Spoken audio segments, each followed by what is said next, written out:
ಶ್ರೀ ಶ್ರೀ ಶಂಕರ ಭಗವತ್ಪಾದಾಚಾರ್ಯರು ನಮಗೆ ಕೊಟ್ಟ ಕೊಡುಗೆ ಏನು ಅನ್ನುವುದು ಪ್ರಧಾನವಾದ. ಈಗ ತತ್ವಜ್ಞಾನ, ತತ್ವ ಅಂದ್ರೆ ಸತ್ಯ ಅಂತ, ಸತ್ಯವಾಗಿರತಕ್ಕಂಥ ಜ್ಞಾನವನ್ನು ಭಾರತದ ಪುಣ್ಯದಿಂದ 3 ಮಹಾಪುರುಷರು ಕೊಟ್ಟರು. ಮೂವರೂ ಮಹಾಪ್ರತಿಭಾಶಾಲಿಗಳಾದ್ದರಿಂದ ಅವರು ಸತ್ಯ ದರ್ಶನ ಮಾಡಿ ದ್ರಷ್ಟಾರರಾಗಿ ಇದೆಯ ಸತ್ಯ ಅಂದ್ರೆ ಅಂತ ಹೇಳಿದರು. ಹೀಗಾಗಿ ಶ್ರೀ ಶ್ರೀ ಶಂಕರ ಭಗವತ್ಪಾದರು ಕೊಟ್ಟ ಕೊಡುಗೆ, ಈ ಪದವನ್ನು ಗಮನಿಸಿ, ಕೊಡುಗೆ.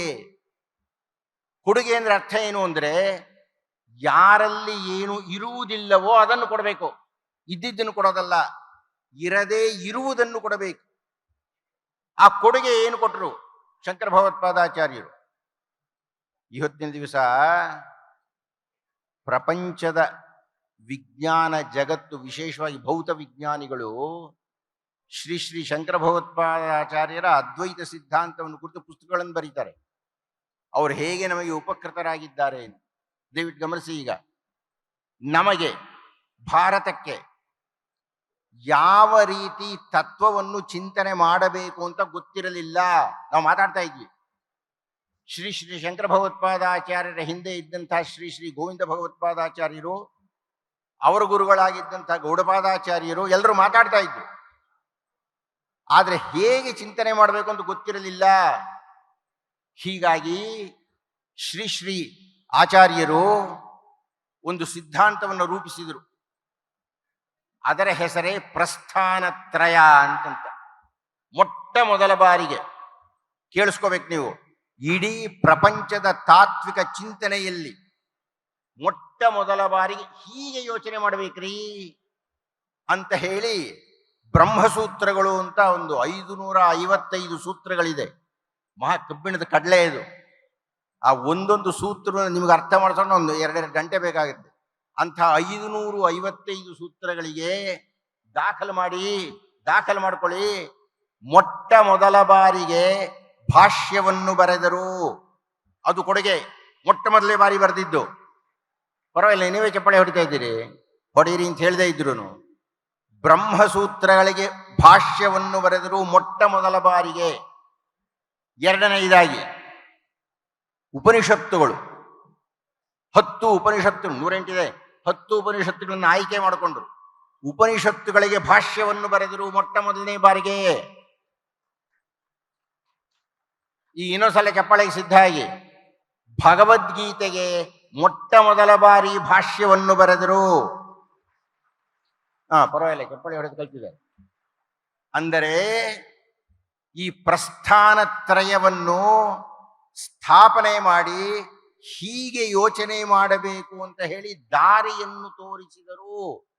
ವಿಶೇಷ ಏನು ಗೊತ್ತಾ, ಆಶ್ಚರ್ಯ ಏನು ಗೊತ್ತಾ, ಮುಂದೆ ಬಂದಂತಹ ಶ್ರೀ ಶ್ರೀ ರಾಮಾನುಜಾಚಾರ್ಯರು, ಶ್ರೀ ಶ್ರೀ ಮಧ್ವಾಚಾರ್ಯರು ಇದನ್ನು ಮಾನ್ಯ ಮಾಡಿದರು. ಚಪ್ಪಾಳೆ ಹೊಡಿರಿ. ಅಖಿಲ ಭುವನ ಜನ್ಮಸ್ಥೇಮ ಭಂಗಾದಿ ಲೀಲೆ ವಿನತ ವಿವಿಧ ಭೂತೌರಾತ ರಕ್ಷೈಕ ದೀಕ್ಷೆ ಶ್ರುತಿ ಶಿರಸಿ ವಿದೀಪ್ತೆ ಬ್ರಹ್ಮಣಿ ಶ್ರೀನಿವಾಸೇ ಶ್ರೀಮುಷಿ ಭಕ್ತಿ ರೂಪ ಅಂತ ಶ್ರೀ ಶ್ರೀ ರಾಮಾನುಜಾಚಾರ್ಯರು ಶ್ರೀಭಾಷ್ಯಕ್ಕೆ ಮುನ್ನುಡಿಯನ್ನು ಬರೆದರು. ನಾನು ಹೆಚ್ಚಿಗೆ ಮಾತಾಡಲ್ರಿ, ನೀವೇ ಮಾತಾಡ್ಬೇಕದಲ್ಲ, ನಾನು ಸೂಚನೆ ಕೊಟ್ಟೆ ಅಷ್ಟೇ.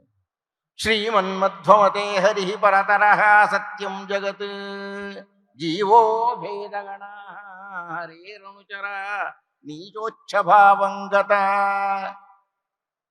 ಸಾಕ, ನೀವು ಮಾತಾಡ್ತೀವಿ, ಇಬ್ಬರು ಇದ್ದೀರಪ್ಪ. ಇದೆಲ್ಲ ಬ್ರಹ್ಮಸೂತ್ರ, ಭಗವದ್ಗೀತೆ ಹಾಗೂ ಉಪನಿಷತ್ ಭಾಷ್ಯಗಳ ಮಂಥನದಿಂದ ಸಿದ್ಧಿಯಾದಂಥದ್ದು. ಇದಾದ ಮೇಲೆ ಭಾರತದ 4 ದಿಕ್ಕುಗಳಲ್ಲಿ ಧರ್ಮ ರಕ್ಷಣೆಯಾಗಬೇಕು ಅಂತ ಹೇಳಿ 4 ಧರ್ಮ ಗೋಪುರಗಳನ್ನು ಸ್ಥಾಪನೆ ಮಾಡಿದರು. ಶೃಂಗೇರಿ ಮಠ, ಹೊಡಿತಾನೆ ಇರ್ಬೇಕು ನೀವು ಚಪ್ಪಾಳೆನ. ಶೃಂಗೇರಿ ಮಠವನ್ನು ಸ್ಥಾಪನೆ ದಕ್ಷಿಣದಲ್ಲಿ ಮಾಡಿದರು, ಉತ್ತರದಲ್ಲಿ ಜೋಶಿ ಮಠದಲ್ಲಿ ಮಾಡಿದರು, ಈ ಕಡೆ ದ್ವಾರಕಾ ಮಾಡಿದರು. ಆ ಕಡೆ ಪುರಿಯಲ್ಲಿ ಮಾಡಿದ್ರು. ಅಂದರೆ ಭಾರತದ 4 ದಿಕ್ಕುಗಳಿಗೆ 4 ಮಠಗಳನ್ನು ಸ್ಥಾಪನೆ ಮಾಡಿ ಧರ್ಮ ರಕ್ಷಣೆಯ ಬೇಲಿಯನ್ನು ಭಾರತಕ್ಕೆ ನಿರ್ಮಾಣ ಮಾಡಿದ್ರು. ಹೌದೇನ್ರಿ? ದೊಡ್ಡತನ ಇದು. ಮತ್ತು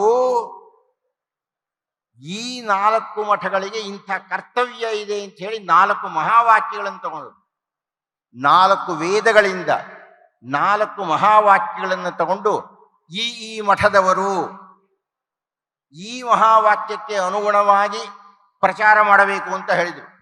ಅಹಂ ಬ್ರಹ್ಮಾಸ್ಮಿ ದಕ್ಷಿಣಾಮ್ನಾಯಿ ಪೀಠಕ್ಕೆ ಬಂದದ್ದು. ನನಗೊಂದು ಲೋಟ ಕೊಡ್ತೀನಿ ರೀ,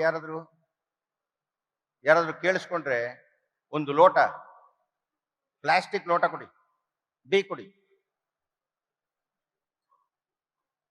ದಕ್ಷಿಣಾಮ್ನಾಯಿ ಪೀಠಕ್ಕೆ ಅಹಂ ಬ್ರಹ್ಮಾಸ್ಮಿ ಅನ್ನತಕ್ಕಂಥ ಒಂದು ಘೋಷಣೆಯನ್ನು ಕೊಟ್ಟು, ಬೃಹದಾರಣ್ಯಕ ಉಪನಿಷತ್ತಿನಲ್ಲಿ ಶ್ರೀ ಶ್ರೀ ಯಾಜ್ಞವಲ್ಕ್ಯ ಮಹರ್ಷಿಗಳು ಘೋಷಣೆ ಮಾಡಿದ್ದದನ್ನು, ಅಹಂ ಬ್ರಹ್ಮಾಸ್ಮಿ. ಏನ್ ಹಾಗಂದ್ರೆ ಅರ್ಥ ಕೊಟ್ರೇನ್ರಿ? ಒಂದು ಲೋಟ ಸಿಗುತ್ತಾ? ಎಷ್ಟೊತ್ತು ತಗೊಳ್ತೀರಪ್ಪ?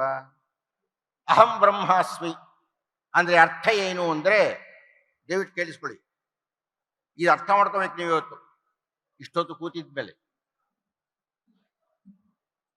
ಈ ದೇಹ ಇದೆಯಲ್ರಿ, ಈ ದೇಹದ ಒಳಗೇನಿದೆ ಕೊಡಪ್ಪ, ನೀವೇ ಸಮರ್ಥ ಹಿಡ್ಕೊಳ್ಳಿ.